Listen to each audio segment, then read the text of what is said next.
بسم اللہ الرحمن الرحیم وما ارسلنا من قبلك الا رجالا نوحی الیہم من اہل القرى افلم يسيروا في الارض فينظروا كيف كان عاقبة الذين من قبلهم ولدار الآخرة خیر للذین اتقوا افلا تعقلون۔ یہ سورہ یوسف کی آیت نمبر 109 ہے۔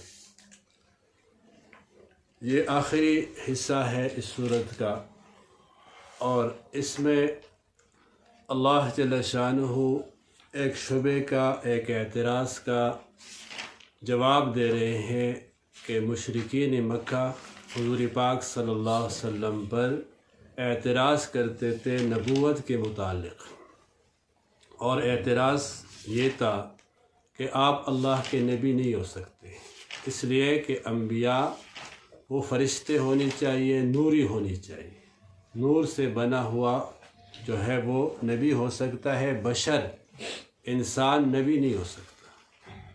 اور اگر آپ نبی ہوتے، رسول ہوتے تو آپ بشر نہ ہوتے، اور ہم تو آپ کے باپ کو، دادا کو، پورے خاندان کو جانتے ہیں، اور آپ کے اولاد کو، ازواج مطہرات کو جانتے ہیں۔ تو یہ سارے چیزیں اس بات کی دلیل ہے کہ آپ بشر ہیں، انسان ہیں، اور انبیاء بشر نہیں ہو سکتے۔ آج بھی کچھ لوگ ایسے کہتے ہیں کہ پیغمبر نور ہوتا ہے، بشر نہیں ہوتا۔ تو یہی اعتراض ان لوگوں کا بھی تھا کہ آپ چونکہ بشر ہے اور بشر پیغمبر نہیں ہو سکتا۔ تو قرآن پاک نے ایک تاریخ پر اور پچھلے امتوں پر حوالہ دیا کہ اگر رجولیت، انسانیت بشر کی منافی ہے تو آدم علیہ السلام سے لے کر حضرت عیسیٰ علیہ السلام تک جتنے انبیاء اور رسول آئے ہیں، آپ اہل کتاب سے، تاریخ دانوں سے پوچھ لے کہ وہ انسان تھے کہ نہیں تھے، تو تمہیں یہ بات صاف نظر آ جائے گی کہ جتنے رسول اللہ نے دنیا میں بھیجے ہیں وہ سارے کے سارے انسان تھے، اور پھر انسانوں میں رجل تھے، مرد تھے۔ تو آپ لوگوں کا میرے نبوت سے انکار کرنے کے لیے یہ دلیل پیش کرنا کہ آپ چونکہ آدمی ہے، انسان ہے، آپ پیغمبر نہیں ہو سکتے ہیں، یہ غلط ہے۔ تو اس لیے فرمایا وما ارسلنا، اور ہم نے نہیں بھیجا من قبل کا، آپ سے پہلے، الا رجالا، مگر مرد، نوحی الیہم، اب مردوں کو بھیجا، رسول بنایا، نوحی الیہم، اور ہم انہی کی طرف وحی کرتے تھے۔ تو وحی جس کی طرف کی جاتی ہے تو وہ نبی ہوتا ہے۔ تو چونکہ وہ رجال تھے اور ہم ان کی طرف وحی کرتے تھے، اور من اہل القرى، اور ان بستیوں والوں میں سے تھے، جو بستیاں ہیں جہاں تم آباد ہو، اسی طرح وہ رسول، وہ پیغمبر مرد تھے اور ان بستیوں میں رہتے تھے۔ تمہارا یہ اعتراض کہ پیغمبر، جیسے آگے آپ سورہ حج میں پڑھیں گے تو وہاں پر ان کا یہ اعتراض ہے کہ ما لہذا الرسول یأکل الطعام ویمشی فی الاسواق، یہ کیسا پیغمبر ہے کہ کھانا کھاتا ہے، بازاروں میں پھرتا ہے۔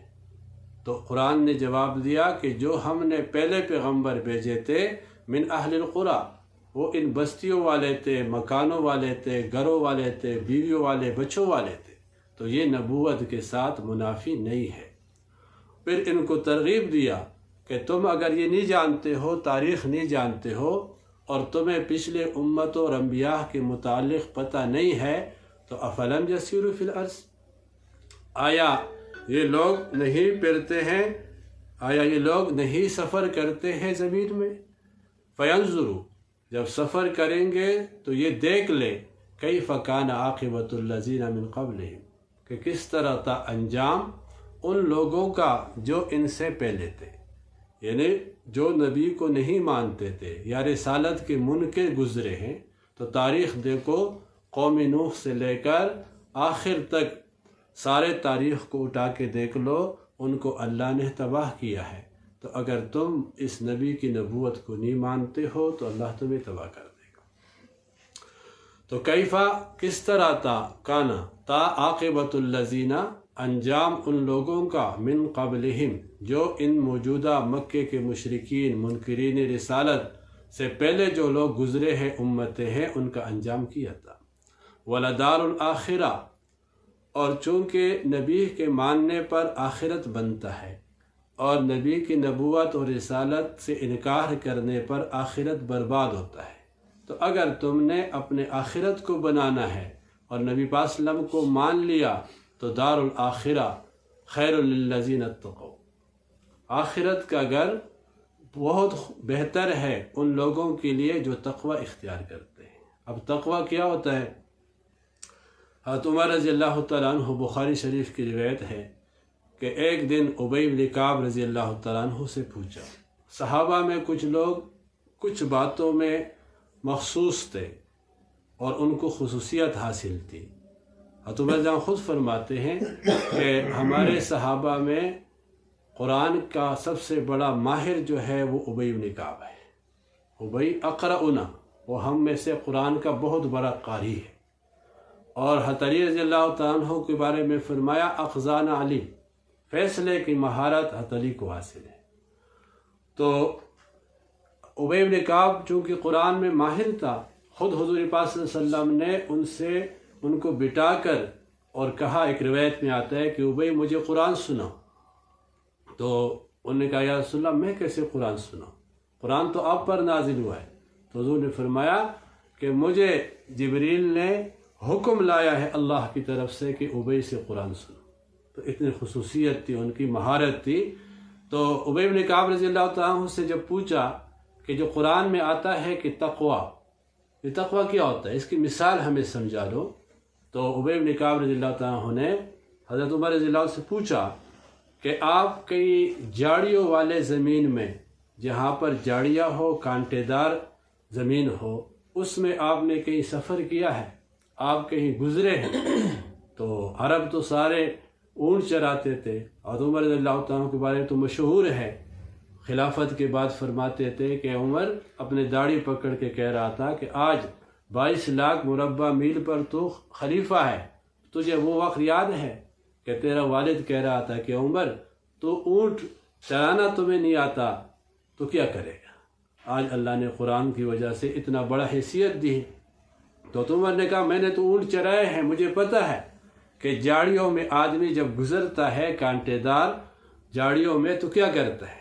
تو ابی بن کعب نے فرمایا کہ کیا کرتے ہیں؟ تو عمر نے فرمایا کہ ہر طرف سے ہم اپنے کپڑوں کو سمیٹتے ہیں تاکہ کسی طرف سے اس کو کانٹے نہ لگے اور وہ خراب نہ ہو جائے۔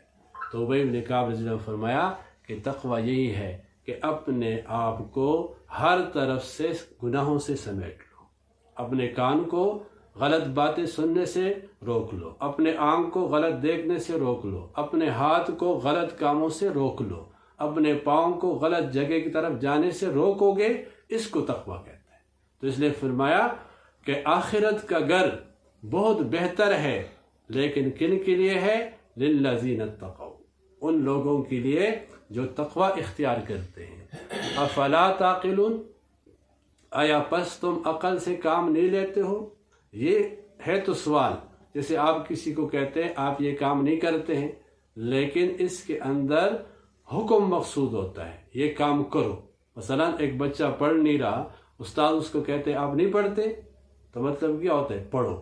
اس طرح ایک آدمی کھانا نہیں کھاتا، آپ اس کو کہتے ہیں آپ کھانا نہیں کھا رہے، تو یہ سوال اس لیے نہیں ہوتا کہ آپ کو پتہ نہیں کہ وہ نہیں کھا رہا، لیکن سوال اس لیے ہوتا ہے کہ اس کو اس کام پر تیز کرنا مقصود ہوتا ہے۔ تو قرآن فرما رہے افلا تعقلون، آیا پس تم عقل سے کام نہیں لیتے ہو؟ یعنی عقل سے کام لو۔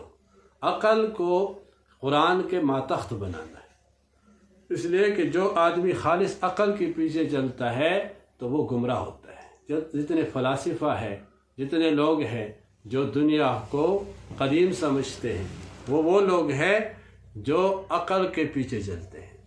تو عقل کو ہم نے شریعت کے ماتحت کرنا ہے۔ جیسے کہتے ہیں نا کہ ایک ہے خبر اور ایک ہے نظر، تو آپ نے خبر پر، نظر پر خبر کو ترجیح دینا ہے۔ آپ قبرستان سے گزرتے ہیں یا قبر آپ پرانا قبر کھول دیتے ہیں، وہاں پر نہ سانپ ہے، اگر آپ کسی ہندو کا قبر بھی کھول لیں یا کسی سکھ کا قبر جو یقینی کافر ہے کھول دیتے ہیں تو وہاں نہ سانپ نظر آتے ہیں نہ اور کوئی بچھو نظر آتے ہیں۔ تو نظر تو یہ ہے، یہ چیز نہیں ہے، لیکن قرآن اور حدیث کیا کہتے ہیں کہ قبر یا تو جنت کے باغوں کا میں سے ایک باغ ہے یا جہنم کے کڈوں میں سے ایک کڈا ہے۔ تو ہم نے حضور اور قرآن کی خبر کے پیچھے جانا ہے، عقل کے پیچھے نہیں جانا۔ بہت سے لوگ جو گمراہ ہوتے ہیں وہ اس بنیاد پر گمراہ ہو جاتے ہیں کہ وہ اپنے عقل کو پورا سمجھتے ہیں، اور قرآن نے عقل کے بارے میں فرمایا عسیٰ ان تحبوا شیئا، کئی مرتبہ ایک انسان اپنے فیصلے سے ایک چیز کو پسند کرتا ہے کہ یہ میرے لیے اچھا ہے، وہو شر لکم، لیکن وہ کام اس کے لیے برا ہوتا ہے۔ وعسیٰ ان تحبوا شیئا، کئی مرتبہ ایک انسان اپنے لیے ایک چیز پسند کرتا ہے وہ برا ہوتا ہے۔ وعسیٰ ان تکرہوا شیئا، کبھی ایک انسان کہتا ہے کہ یہ کام، یہ بات نہیں ہونی چاہیے تھی، یہ میرے لیے نقصان دہ ہے، لیکن اس میں اللہ خیر رکھتا ہے۔ اب اس کو برا سمجھا اس نے عقل سے، اور اس نے اچھا سمجھا عقل سے، لیکن وہ اصل میں اچھا نہیں ہوتا، برا ہوتا ہے، یا اس نے برا سمجھا وہ اصل میں اچھا ہوتا ہے۔ تو اپنے عقل کو کبھی بھی قرآن اور حدیث کے اوپر حاوی نہیں کرنا، اپنے عقل کو قرآن اور حدیث کے ماتحت رکھنا ہے۔ جو آدمی اس طرح کرے گا وہ ہدایت پائے گا، اور جو اس طرح نہیں کرے گا وہ گمراہ ہوگا۔ دوسری بات یہ ہے کہ اپنے ماضی کو نہیں بلانا۔ اکثر آدمی تکبر میں مبتلا ہو جاتا ہے، اس کے لیے وجہ یہ ہوتی ہے کہ اس کا عقل اس کو وقتی طور پر جو اس کا عہدہ ہوتا ہے اس کو بڑا نظر دکھلا کر تکبر میں مبتلا ہوتا ہے۔ ایک بزرگ گزرا ہے، بادشاہ بھی ہے، محمود اور ایاز۔ محمود جو تھا وہ بادشاہ تھا، ایاز اس کا غلام ہے۔ تو ان کا ایک واقعہ علماء نے لکھا ہے کہ ایاز جو ہے وہ غلام تھا، لیکن محمود نے اس کو اتنا مقام دیا تھا کہ جو شورا اور وزراء تھے ان کے ساتھ اس کو بٹھاتا تھا۔ تو وزیروں کو اس پر غصہ آیا کہ دیکھو ایک غلام کو دے کر لایا اور ہمارے ساتھ پارلیمنٹ میں، اسمبلی میں اس کو برابر سیٹ دیا گیا اور بٹھایا گیا، یہ نہ مناسب نہیں سمجھا۔ اور جب ایک آدمی کسی کے ساتھ حسد کرتا ہے نا تو پھر وہ اس کی خامیاں تلاش کرتا ہے۔ تو وزیروں نے کوشش شروع کی کہ ہم ایاز کے اندر کوئی خامی ڈھونڈ کر کے بادشاہ کو بتائیں گے تو یہ اس کو اپنے اس قرب سے اور اس درجے سے نکال دے گا۔ تو ایاز کی عادت یہ تھی کہ وہ ہر دن اپنے کمرے کے اندر اس نے ایک الماری سی بنائی تھی چھوٹی سی، اور دن میں ایک مرتبہ جا کر اس کو کھول دیتا اور وہاں کھڑا ہو جاتا اور کافی دیر وہاں کھڑا رہتا، لیکن اپنے ساتھ کسی کو وہاں جانا نہیں دیتا۔ تو اس وزیر نے اپنے قیاس سے، اپنے گمان سے یہ سوچا کہ یہ جو ایاز ہے یہ الماری میں اس نے خزانے سے کوئی چیز چرائی ہے اور چرا کر یہاں رکھی ہے، اس لیے یہ آ کر دیکھتا ہے اور کسی کو اجازت نہیں دیتا۔ تو اسی بات کو لے کر بادشاہ کے پاس پہنچا اور بادشاہ سے کہا کہ بادشاہ سلامت، آپ نے یہ جو غلام کو وزیر کا درجہ دیا نا یہ چور ہے۔ اس نے کہا کیسے چور ہے؟ کہ اس نے خزانے سے کوئی قیمتی موتی ہیرا چرا کر رکھا ہے اور ہر روز جا کر اس کو دیکھتا ہے اور کسی اور کو وہاں جانا نہیں دیتا۔ تو بادشاہ نے کہا یہ تو ٹھیک بات ہے کہ ایاز نے اگر چوری کی ہے ہم اس کے ہاتھ کو کاٹ لیں گے اور یہاں سے نکال دیں گے۔ ایاز کو بلایا، ایاز آ کر کا بادشاہ نے کہا کہ ایاز آپ اپنے کمرے کی اور اپنے الماری کی چابی دے دیں۔ تو انہیں دے دیا۔ وزیر کو پکڑا کر جاؤ دیکھ لو، ایاز کو ادھر ہی بٹھا دی۔ وہ جا کر جب دیکھا تو ایاز کے الماری کے اندر دو چیزیں پڑی ہوئی تھی، ایک پرانا پٹا ہوا جوتا اور ایک پرانا پٹا ہوا کپڑا، قمیص، اور کچھ نہیں ہے۔ وزیر دیکھ کر واپس آیا اور بادشاہ سے کہا کہ بادشاہ سلامت، میں نے غلطی کی، میں نے ایاز پر الزام لایا تھا لیکن وہ الزام غلط ہے، اس نے چوری نہیں کی۔ اس نے کہا کیا ہے اس میں؟ تو کہا ایک جوتا ہے پرانا پٹا ہوا اور ایک قمیص جوڑا ہے کپڑے کا پرانا پٹا ہوا، سوراخ ہے اس میں، تو مسئلہ حل ہو گیا، ایاز چور ثابت نہیں ہوا۔ لیکن بادشاہ نے ایاز سے پوچھا، ایاز بتاؤ یہ دو چیزیں تو جا کر کمرے میں جو دیکھ رہے ہیں ہر روز، اور یہ کیوں رکھے ہیں آپ نے؟ تو ایاز نے کہا بادشاہ سلامت، بات یہ ہے کہ میں ابھی جس عہدے پر ہوں، جس حالت پر ہوں کہ میرے سر پر وزیروں کا تاج پڑا ہوا ہے، میرے جسم پر ریشم کے لباس پڑے ہوئے، میں اس پہلے حالات کو دن میں ایک مرتبہ دیکھتا ہوں تاکہ یہ موجودہ حالات مجھے تکبر میں مبتلا نہ کرے کہ ایاز تو وہ تھا جب تیرے پاؤں میں پٹا ہوا جوتا تھا اور تیرے جسم پر پٹے ہوئے کپڑے تھے، آج اگر تو اس عہدے پر پہنچا ہے تو اللہ تجھے واپس ادھر بھی لے جا سکتا ہے۔ تو اس لیے عقل سے یہ فیصلہ کرنا ہے کہ بھئی میرا ماضی کیا تھا۔ تو ہمیں اگر یہ دیکھ لے کہ انسان کس سے بنا ہے، ہم گندے پانی سے بنے ہوئے، وہ پانی اگر کپڑوں پر لگ جائے کپڑے ناپاک، جسم سے نکل جائے تو جسم نماز نہیں پڑھ سکتا جب تک غسل نہ کرے، ایسے گندا پانی سے ہم بنے ہوئے ہیں۔ تو ہم جس عہدے پر بھی ہو ہمیں اپنا ماضی نہیں بھلانا چاہیے۔ تو اس لیے فرمایا افلا تعقلون، آیا پس تم عقل سے کام نہیں لیتے ہو۔ اب یہ جو اگلا آیت ہے نا، یہ آیت قرآن کے مشکلات میں سے ہے، یعنی مشکل آیت ہے معنی کے اعتبار سے۔ تو حتیٰ اذا استیأس الرسل، یہاں تک کہ نا امید ہو گئے پیغمبر، حتیٰ اذا استیأس الرسل، جب نا امید ہو گئے پیغمبر، وظنوا، اور انہوں نے گمان کیا، انہم، کہ بے شک یہ قد کذبوا، کہ ان سے تبلیغ میں کوئی غلطی ہوئی ہے، جاءہم نصرنا، تو ہماری مدد آ گئی، فنجی من نشاء، بس ہم بچا دیتے ہیں، محفوظ کرتے ہیں جس کو چاہتے ہیں، ولا نرد بأسنا، اور نہیں واپس کیا جاتا ہے ہمارے عذاب عن القوم المجرمین، اس قوم سے جو مجرم ہے۔ اب یہ آیت مشکل کیوں ہے؟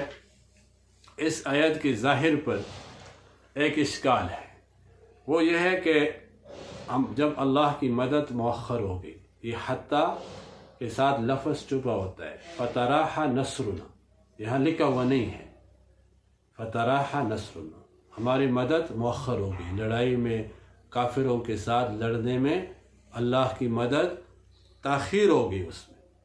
تو انبیاء علیہ السلام کے ساتھ جب مدد میں تاخیر ہو گئی تو استیأس الرسل، رسول نا امید ہو گئے اپنے قوم کے ایمان سے کہ اب یہ لوگ ایمان نہیں لائیں گے، چونکہ اللہ کی طرف سے مدد نہیں آئی تو یہ جو مشرک ہے، کافر ہے، یہ ایمان نہیں لائیں گے، ان کے ایمان سے تو نا امید ہو گئے۔ وظنوا، اور انہوں نے یہ گمان کیا کہ انہم قد کذبوا، کہ اب جو ہماری مدد نہیں ہو رہی ہے اللہ کی طرف سے، یہ اس لیے نہیں ہو رہی کہ ہم نے دعوت تبلیغ میں کہیں کوتاہی کی ہے، ہم سے تبلیغ کے کام میں کیا ہو گئی۔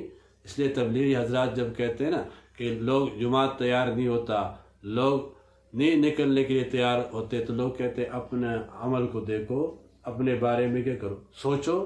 جس طرح کسی ایک سنت کے اندر کمی ہو جاتی ہے تو اللہ کی مدد مؤخر ہوتی ہے نا، اس طرح جنگ احد میں ہوا، حضور پاک صلی اللہ علیہ وسلم نے صحابہ کو اوپر بٹھایا، اب صحابہ نے اجتہاد کر کے، حضور نے فرمایا تھا کہ ہم جنگ جیت لے یا ہار جائے، آپ نے یہاں سے چوٹی جو تھی اوپر احد کی، اس سے آپ نے اترنا نہیں ہے۔ لیکن صحابہ نے جب دیکھا کہ فتح ہو گئی احد میں، انہوں نے کہا، اجتہاد کیا کہ حضور نے ہمیں جو روکا تھا اس لیے روکا تھا کہ فتح کی حد تک، جب فتح ہو گیا اب غنیمت تقسیم ہو رہا ہے تو وہ اتر گئے۔ جب اترے تو انہی کی وجہ سے خالد بن ولید رضی اللہ تعالیٰ عنہ اس وقت مسلمان نہیں تھے، کافروں کی طرف سے تھے، انہوں نے دوسری طرف سے لشکر لا کر صحابہ 70 صحابہ شہید ہوئے، حضور پاک صلی اللہ علیہ وسلم کے دانت مبارک بھی شہید ہوئے، پیغمبر موجود ہیں، لیکن ایک سنت پر عمل جب نہیں ہوتا، ایک حکم ٹوٹتا ہے تو پھر اللہ کی مدد اور نصرت کے اندر تاخیر آتا ہے۔ تو اس لیے وظنوا، اور پیغمبروں نے یہ گمان کیا اپنے اوپر کہ انہم قد کذبوا، کہ ہم سے کہیں دعوت کے کام میں کمی ہوئی ہے۔ یہ تو وہ معنی ہے جو ہمارے استاد مولوی صاحب کے استاد ہیں شیخ صاحب نے لکھا ہے، لیکن عام لوگ اس کا معنی اور کرتے ہیں انہم قد کذبوا۔ اس کے اندر قرات بھی دو طریقوں سے ہے، ایک ہے کذبوا، کاف کے اوپر زیر ہے، شد نہیں ہے، کذبوا کاف پر زیر ہے، اس کا معنی ہوتا ہے کہ انہیں جھوٹ کہا گیا ہے۔ کذبوا کا معنی لفظی معنی کیا ہے کہ پیغمبروں نے یہ گمان کیا کہ ان کو جھوٹ کہا گیا۔ تو اب پیغمبر تو یہ گمان نہیں کر سکتا ہے کہ اللہ نے ہمیں جھوٹ کہا ہے کہ میں مدد کروں گا، تو اس لیے علماء کہتے ہیں کہ انہم کی ضمیر یہ پیغمبروں کی طرف راجع نہیں ہے، یہ قوم کی طرف راجع ہے۔ ظنوا، قوم نے یہ گمان کیا کہ انہم، یہ انبیاء علیہ السلام جو ہے قد کذبوا، ان کو اللہ نے جھوٹ بولا تھا۔ یہ جو کہہ رہے ہیں کہ اللہ ہماری مدد کریں گے، تو اللہ نے ان پیغمبروں کے ساتھ جو وعدہ کیا تھا وہ وعدہ جھوٹا تھا۔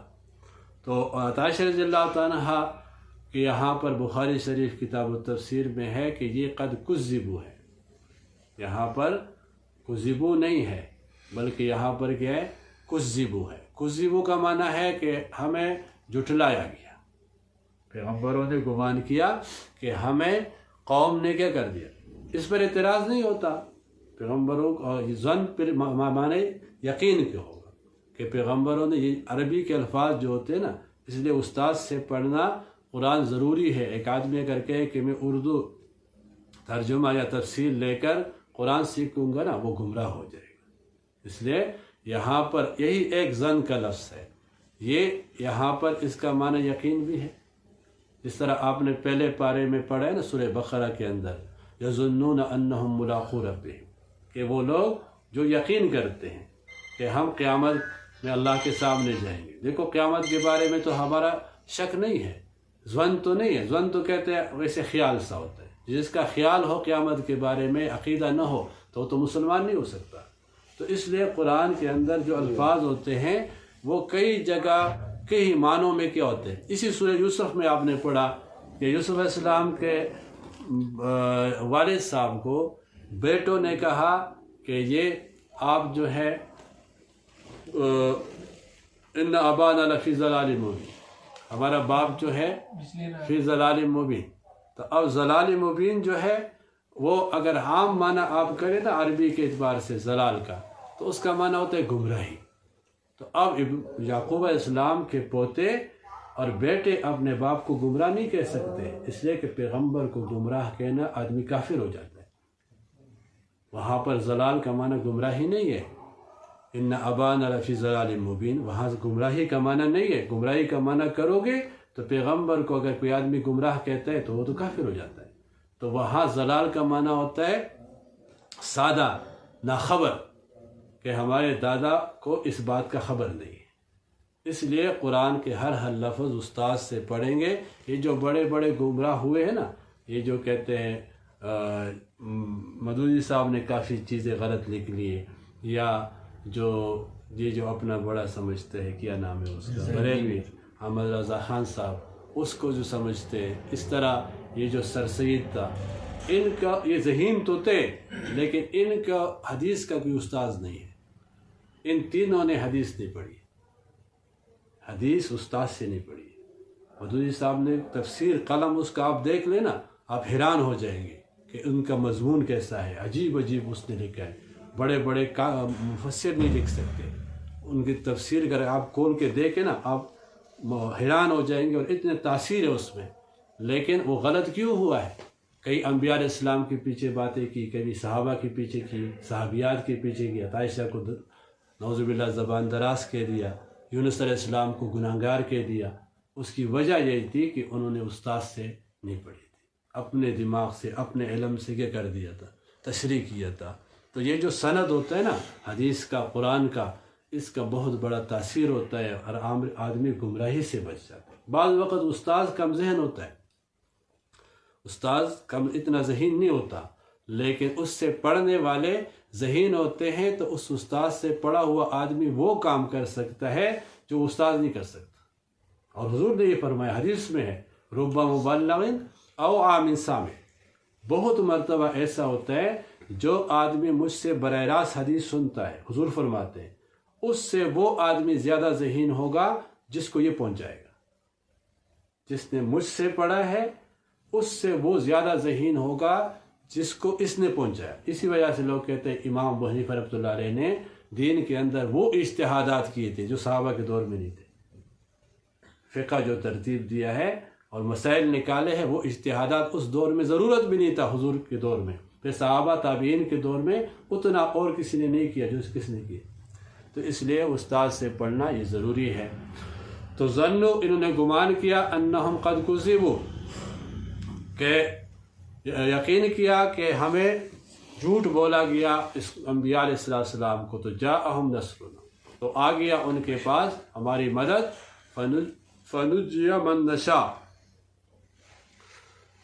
تو بچ ہو جائے گا یا محفوظ ہو جائیں گے وہ لوگ جس کو ہم چاہتے ہیں، ولا یرد بأسنا عن القوم المجرمین، اور نہیں لٹایا جائے گا ہمارے عذاب کو، نہیں روکا جائے گا، رد کیا جائے گا ہمارے عذاب کو اس قوم سے جو مجرم ہے۔ آگے فرمایا لقد کان فی قصصہم، یقیناً ہے فی قصصہم، یہ قصص ظاہری طور پر تو لگتا ہے کہ یہ جمع ہے، لیکن یہ جمع نہیں، یہ مصدر ہے، یعنی اس قصے میں یوسف علیہ السلام اور ان کے جو بھائی ہے اس کے قصے میں عبرۃ لأولی الالباب، عبرت ہے عقل والوں کی۔ عام ہمارے ہاں یہ مشہور ہے نا کہ خون، اپنا خون آدمی پر ترس کھاتا ہے، لیکن یوسف علیہ السلام کا واقعہ جو آپ نے پڑھا ہے، اپنا خون بھی کام نہیں آتا۔ بھائی تھے نا، اپنا خون تھا، بھائی تھے، لیکن یوسف کو کس نے گرایا؟ کنویں میں بھائیوں نے گرایا۔